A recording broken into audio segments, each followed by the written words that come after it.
semana foi celebrado, no último dia 4 de fevereiro, o Dia Mundial do Câncer. E somente aqui no Brasil, segundo dados do INCA, no ano de 2020, foram mais de 522 mil casos e 260 óbitos causados em decorrência do câncer. Nós vamos falar sobre esse assunto a partir de agora, a respeito da conscientização, do combate ao câncer, com o médico oncologista e também oncologista do Hospital Araújo Jorge, vice-presidente da Associação de Combate ao Câncer do Estado de Goiás, o Dr. Jales Benevides. Dr. Jales, boa tarde, muito obrigada pelo contato conosco aqui no Tom Maior. Boa tarde, Jéssica. Boa tarde, Paloma. É sempre um prazer imenso receber vocês e poder falar de um tema tão importante e relevante aqui para a nossa sociedade.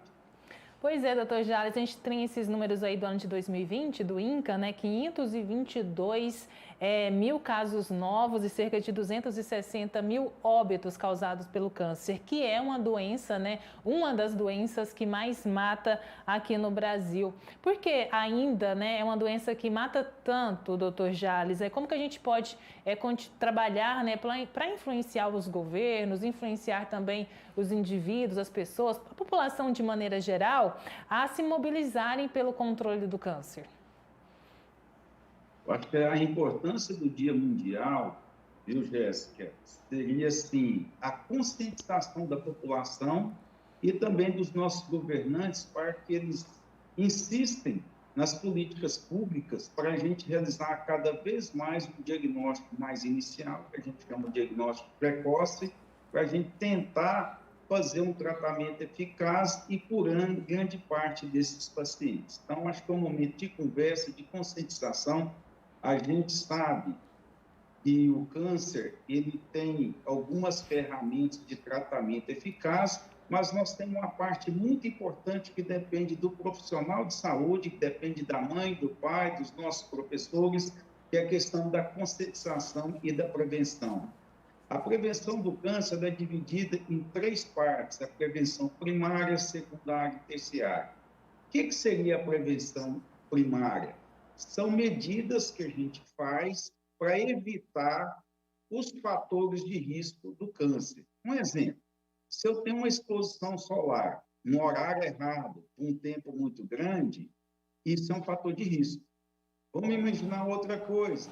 As nossas dietas, ricas em processados, embutidos, pouca fibra, pouca fruta, está relacionado com a incidência do câncer de intestino grosso. Então, a prevenção primária são informações que nós médicos, nós profissionais, temos que passar para a nossa sociedade para não entrar em contato com os fatores de risco do câncer. A gente sabe que existem fatores de risco externos e fatores de risco interno. Interno é mais a genética, é muito difícil você mexer. Mas nos fatores externos, sim, a gente pode orientar nossos filhos, orientar nossa população que evite o contato com esses fatores de risco. Com isso, nós estamos diminuindo a incidência do câncer. Olá, doutor Jales, seja bem-vindo ao Tom Maior. Eu gostaria que o senhor falasse um pouco sobre qual é o câncer que mais mata. Já no início da nossa entrevista, a gente viu que em 2020 foram mais de 522 mil casos e cerca de 260 mil óbitos. Fala um pouco sobre qual tipo de câncer que está mais levando a óbitos. Olha, hoje a gente sabe que o câncer de pulmão, ele tem uma incidência, o terceiro mais comum, e é um câncer que mata também, então ele tem uma alta letalidade. Vamos pegar outro exemplo, o câncer de pâncreas, ele já tem uma incidência pequena e uma letalidade muito alta também. O câncer de mama hoje também tem uma letalidade importante, o câncer de colo, e são câncer que, na grande maioria das vezes, você tem condição de fazer uma prevenção. Em incidência para homem, o câncer mais comum é o câncer de próstata. Só que o câncer de próstata tem uma letalidade muito pequena, muito baixa, e que você tem métodos de rastreio para evitar o câncer de próstata. Também o câncer coloretal, que é o segundo mais incidente no homem, depois o câncer de pulmão e depois o câncer de estômago. Na mulher, o câncer mais incidente no Brasil é o câncer de mama. Depois, você tem o câncer do colo uterino e o câncer do intestino também, estômago, tireoide, são tumores bem incidentes. O câncer de tireoide tem uma letalidade muito baixa. Já o câncer de mama, o câncer de pulmão na mulher, tem uma letalidade mais alta. Doutor Jales, a gente está conversando aqui com o doutor Jales Benevides, médico oncologista do Hospital Araújo Jorge, também vice-presidente da Associação de Combate ao Câncer do Estado de Goiás. Falando um pouco sobre o acesso, né, à população a serviços de saúde, né, a gente vê, infelizmente, uma desigualdade muito grande ainda no Brasil. Tem essa questão dessa desigualdade, teve também a questão da pandemia e há também ainda muita falta de informação, doutor Jales. Na avaliação do senhor, o que mais pode impactar, né, diretamente no atraso para o diagnóstico e também para o tratamento do câncer? Olha, essa pergunta sua colocação é muito importante. Veja bem, eu acho como o governo deveria estimular a abertura de mais hospital de câncer, formação de novos médicos, tanto na área cirúrgica, de oncologia clínica, e não adianta você não ter o profissional para atender essa população. Então, tem que ter pessoas capacitadas e gabaritadas para fazer esse atendimento à população. E aqui em Goiás, realmente, nós temos esse hospital de câncer, que é onde tem o CAPOM, que seria esse centro de especialidade para tratar essas doenças de alta complexidade. Então, eu vejo que a população, ela cresce numa progressão muito grande.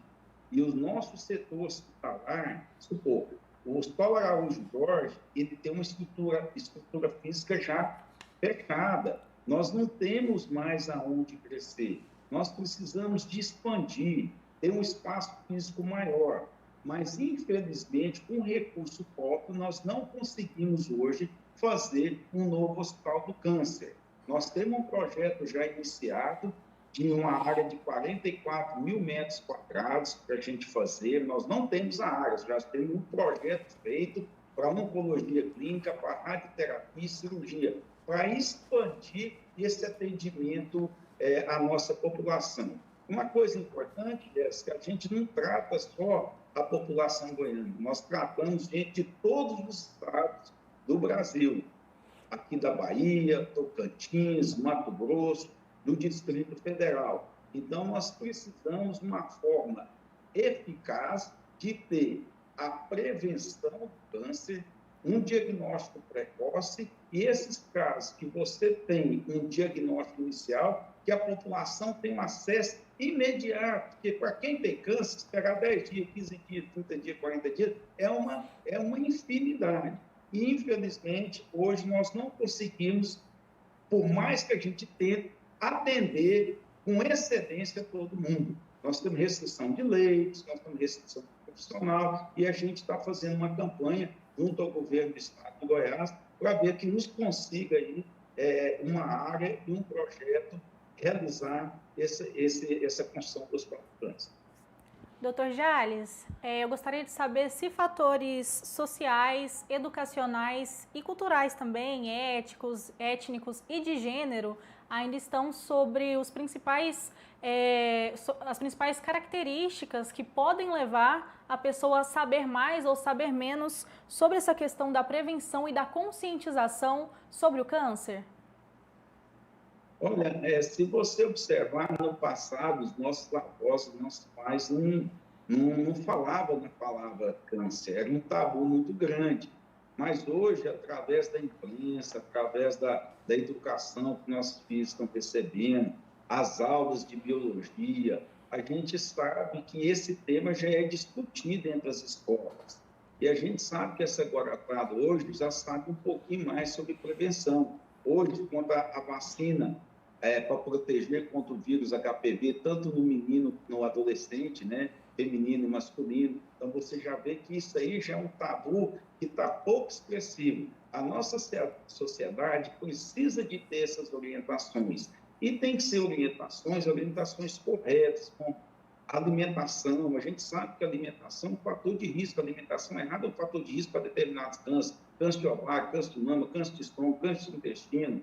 Outra coisa, a bebida alcoólica, o tabagismo. Então, são situações que a gente tem que esclarecer, mas tem que ser lá da base, lá do início, lá de criancinha, porque é difícil você pegar uma pessoa que já está fumando há 30, 40 anos e dizer que o fumo é prejudicial para ele. Então, essa educação, essa abertura em se falar das prevenções é a saída. É ali que começa tudo, vem pela educação. Como a educação no Brasil, ninguém sem educação não faz nada. Eu não estaria aqui se não fosse educação, você não estaria aí. Agora, a gente tem que soltar isso de uma forma que a nossa população entenda, que fume menos, que beba muito, que tenha um estilo de vida mais saudável, que tenha uma alimentação mais saudável, e isso tem impacto na incidência do câncer. Mas, infelizmente, não é todo mundo que segue essa regra. Hoje as pessoas têm uma dificuldade muito grande de seguir algumas regras. Uma dessas é o hábito e estilo de vida, que é muito difícil de mudar. Mas, se isso começar da infância, com certeza vão chegar adultos com saúde, alimentando bem, com atividade física, sem obesidade, e com isso reduzindo esses fatores de risco para o câncer. Outro ponto importante de abordarmos aqui, doutor Jales, é a respeito também de um projeto de lei que aguarda aprovação lá na Câmara dos Deputados, que ele pretende garantir o acesso a testes genéticos e genômicos no Sistema Único de Saúde. Queria que você explicasse para quem acompanha aqui também o Tom Maior, o que são esses testes genéticos, genômicos, né, e de que maneira também eles podem contribuir para um diagnóstico precoce do câncer, doutor? Excelente pergunta. Como eu falei anteriormente, nós temos agentes externos causadores de câncer e tem os agentes internos. A questão genética, a gente sabe que famílias são portadores de câncer. Tem famílias que são portadores de câncer de mama, de ovário, de intestino, e geralmente numa fase bem mais precoce da vida, em torno de 20, 30, 40 anos de idade. Como é um defeito genético no DNA, você precisa de exames, saber aonde estão acontecendo os erros, as falhas no DNA. E a gente sabe, se você detectar essas alterações genéticas antes de formar o câncer, você pode fazer um rastreio, que a gente chama, em inglês chama screening, esses indivíduos de alto risco, para que possamos fazer uma vigilância maior e detectar as doenças na fase inicial. Então, um exemplo, você pega uma família de mulheres portadoras de câncer de mama. A avó teve, a tia teve, a mãe teve, algumas primas. E tem essa geração que está chegando. Se você configurar que é uma doença molecular, uma doença do DNA, essas famílias, essas pessoas assintomáticas, você faz o teste genético. Se o teste genético for positivo, você vai ver esse cidadão, essa pessoa com os outros olhos. Tem testes, tem doenças, como vou pegar um exemplo aqui do câncer de intestino. Tem uma parte que é da genética, que é a polipose adenomatosa familiar. Essa polipose adenomatosa familiar, que são múltiplos pólipos no intestino grosso, são milhares de pólipos.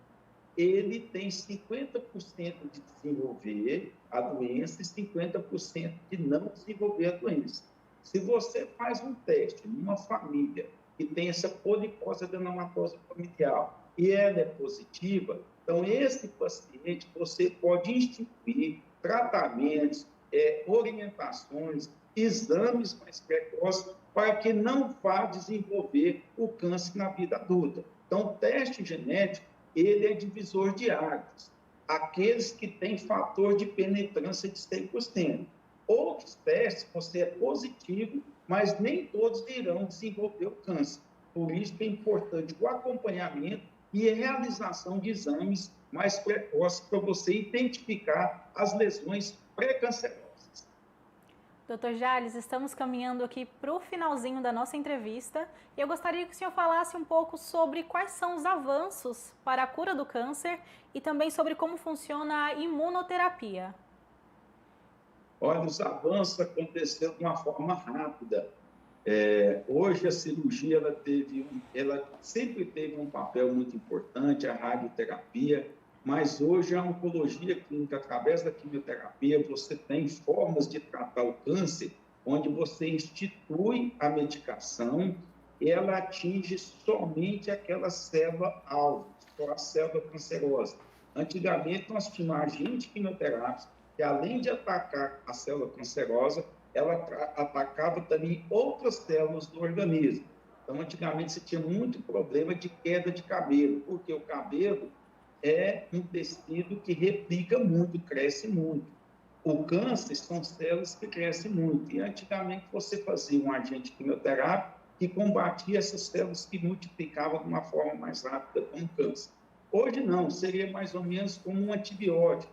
Você identifica a bactéria, vê a virulência dessa bactéria e você faz um antibiótico dirigido para ela. Então, hoje nós temos a terapia, a imunoterapia, nós temos a terapias-alvo, que são células, são agentes que atacam a célula na fase de multiplicação, nas fases de mutações, antes que desenvolva a neoplasia. Então, é uma célula-alvo, ela ataca mais a célula cancerosa. Isso não quer dizer que esse tipo de imunoterapia, esse tipo de medicação, ele não tem efeitos colaterais. Eles têm efeitos colaterais também, mas eles agem no alvo da célula cancerosa.